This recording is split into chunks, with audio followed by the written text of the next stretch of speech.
Well, welcome back. It is that time of year again. It's that place again. We have to make sure that everybody knows we're coming to you live from Levy's. And we thank Levy's a lot for, again, being our sponsor. So if we are at Levy's and it's in May, and we got a guest, Lou Piniella, that means it's time for the Rickwood Classic. So an honor to be with some baseball royalty. Played 1,700 games, managed over 3,000 games, 3 World Series rings, and we'll get into all that. We'll start simple, Lou. How much do you know about the city of Birmingham and about Rickwood Field? Well, Rickwood Field is one of the oldest, if not the oldest, baseball park in this country. And Birmingham is a wonderful city. I mean, I've been here before. I've loved their barbecue throughout the years that I've been here. And the Barons have been an institution in this town forever. And they're part of the Southern League. Southern League. Tomorrow they're playing the Biscuits, Montgomery Biscuits. And for about 10 years, I owned a small piece of the Montgomery Biscuits. And I'm looking forward to watching the game tomorrow. Well, our Barons fans are glad that you sold that. I'm glad that you sold it. Now we can beat them, and I can feel good about that. Why not? There you go. You following another Yankee. I mean, I don't know who put this all together, knowing that I'm from Westchester County, but Bucky Dent was here last year. Bucky was here last year. He told me what a great time he had.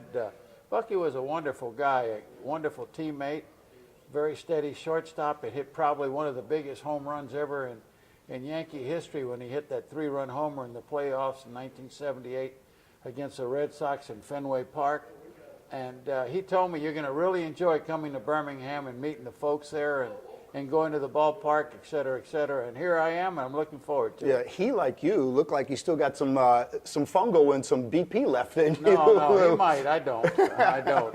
My legs are good for golf, and that's about it. All right, let's go through from Baltimore, then Cleveland. But you made your mark as the Rookie of the Year with the Kansas City Royals. It took me a while too, Curt. I signed in '62. I played in Selma for about 3/4 of that season. I joined the team probably at the end of May. Then I went to the Carolina League. Selma was D-ball. At that time, there was no A, AA, and AAA. It was D, C, B, A, AA, and AAA. A lot of teams in the minor league. So I went from the Florida Alabama League in Selma to Newport News, Virginia, and that was a Carolina League, and I think it was B-ball. And then I went to AA in Elmira, New York, and I played for Earl Weaver. That was an experience. And then I went to Portland, the Pacific Coast League, with the Cleveland Indians, a team I originally signed with, for 3 years. And finally, after 6 full seasons in the minor leagues, or at least 5 full seasons, and 1 year in the service, I finally got to the big leagues in 1969, and I was Rookie of the Year with Was it redemption, Lou, in a sense, where did you ever look at it like, I proved those other clubs wrong, or did you just enjoy the success, the immediate success that you had? You know, I basically was a pretty good hitter in the lower minors, but I pulled everything, and I had trouble with the breaking ball. I had to learn to stay inside the ball. I had to learn to hit the ball right center, left center. So it took me a while, and finally it all came together my second full year in AAA. And I got like 3,000 at-bats at the minor league level. So basically when I got to the big leagues, I was prepared. Now they rush kids through the system, and they're not quite ready for the big league stuff, especially hitting. And you know, when I played, you didn't want to strike out too often. If you struck out too often, the manager benched you. Now, if you hit home runs and strike out a lot, it doesn't really matter. The game certainly has changed. Yeah, it has changed, but I could see inside your mind where you fit a little bit. I mean, to say that Lou Piniella is old school is kind of a redundant statement. No, I am old school. But now we'll take you to the mid-'70s, the trade. Over to the New York Yankees. Now, Best thing that ever happened to me. Really? Oh, by far. Let's talk about it. I was 5 years there with the Royals, and you know, we had a home in Leawood, Kansas. It was a young team that was starting to really get better, and I had the worst year I had in 1973 in the big leagues. I hit 250, and I think I drove like 75 runs, 10 or 12 home runs. I had a bad year, but I got traded to the Yankees, and I cried when I got traded because I liked it in Kansas City. But at the same time, when I went to New York, I realized, boy, this is where you really want to play. And now, and my first year, we played at Shea Stadium. We didn't even play at Yankee Stadium was being renovated. They were renovating yeah. it, yeah. 2 years at Shea Stadium. I hit the ball, my first year I hit 315 there, and the second year I hit over 300 again. And then I became a Yankee for the next 12 or 13 years. We won a few world championships, went to the World Series 4 or 5 times, and I played for a lot of good managers, Billy Martin, Yogi Berra, Bob Lemon, just to name a few. And I learned quite a bit there. And truthfully, after playing, I was ready to go into the business world, and Mr. Steinbrenner said, you need to stay in baseball. One of these years, I'm going to let you manage the Yankees.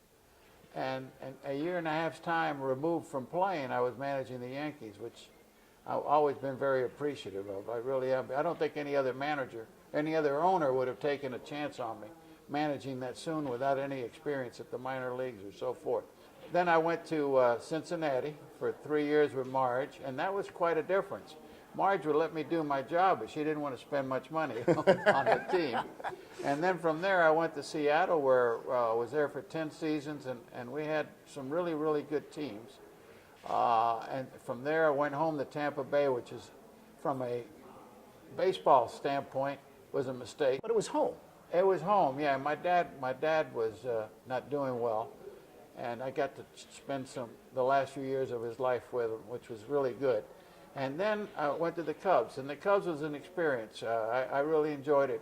And 1,800 and some wins later, 23 years managing in the big leagues, I had a nice career. Yeah, I didn't realize till I looked it up. You managed twice as many games as you played. I mean, unbelievable. That's a long You career. know what? And I tell you what, I felt it too. Managing's a lot tougher than playing. Believe me, playing is fun. You're only responsible for yourself and how you contribute to the team. Managing, you're responsible for everybody, and all the wins and losses fall on your shoulders, and you're the one that has to answer to everything. So it's not easy managing at the big league level or coaching anywhere. I mean, when things are going well and you're winning, it's a lot of fun, but when it's not, it really isn't. I got to go back to 1978. I've been waiting 30 years. Yankee fans want to know. Everybody wants to know. Most fun year I've ever had in baseball. All right, so Bucky hits the home run. Yeah. But there's a play in the 9th inning. Yes. That you can go YouTube it right now. Yeah. There's a fly ball. ball. It was a good play. To right field. Yeah, did you fake it or did you not? No, it was a line drive hit by Jerry Remy. I didn't see it. You didn't see it. Big ball of sun. Fenway wasn't double decked like it is now. It was lower, so there's a huge ball of sun right over home plate. And I told Bob Lemon, our manager, about the 7th inning, boy, if the ball's hitting the line to me, you can't see a thing. What I did right there was I sort of backed up without panicking, not letting the base runner know that I was having trouble, and I gave more time for the ball to come out of the sun, and it did. I leaned over and I caught it, made a nice throw to third, and kept Burleson at first base. You've said, Lou Piniella, our guest here on our Rickwood Classic here at Levy's Jewelers, Levy's Fine Jewelers, you have said off air a little bit that you won, Seattle has inducted you into the Hall of Fame, but you said, I'm a Yankee. But take me back, I got to find out more about the 116 wins in 2001. Great season. It just pancaked everybody. No, it really was a great season. You know, the only thing that team lacked was it was a team made for a full season because we had really good depth. We had a nice bench.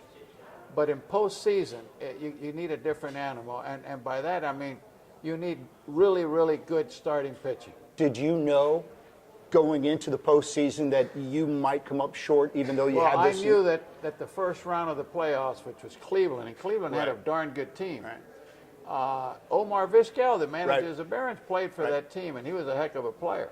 But, you know, they beat us, and that was a year, 2001, when the Twin Towers went down in New York. And even though we lost, I felt good in a way for the city of New York because they needed something after that devastation.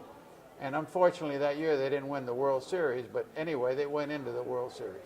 Lou, have you had a chance, does one think about, and now that Omar Vizquel is managing the Barons, I ask him the same thing. Have you thought about a Hall of Fame career when you look back in a private or public moment? Well, I was up 2 years ago, and I had to get 12 out of 16 votes, and I got 11. I missed it by 1. Yeah, it's up to the voters. They can decide. Maybe they didn't like my style or whatever it is. But anyway, I had a lot of passion for the game, and when I first started managing, Mr. Steinbrenner called me into his office. He said, "Look, your number one job is to win the World Series for me." After that, it's easy. Yeah. Number two, your job is to help put fannies into the seats. He says, baseball is a business, it's a sport, but it's also entertainment. So he says, I want the back page of that New York Times and Daily News. So if you get kicked out of the game, put on a little show for the fans. But anyway, the amazing thing about it is that I had really good teams in Seattle. We couldn't, at the end of my tenure there, we couldn't get by the Yankees. They were very, very tough. I wish there was more time. I could sit here until next year's Rickwood Classic. Lou Piniella, our guest here. Thank you. We'll be back.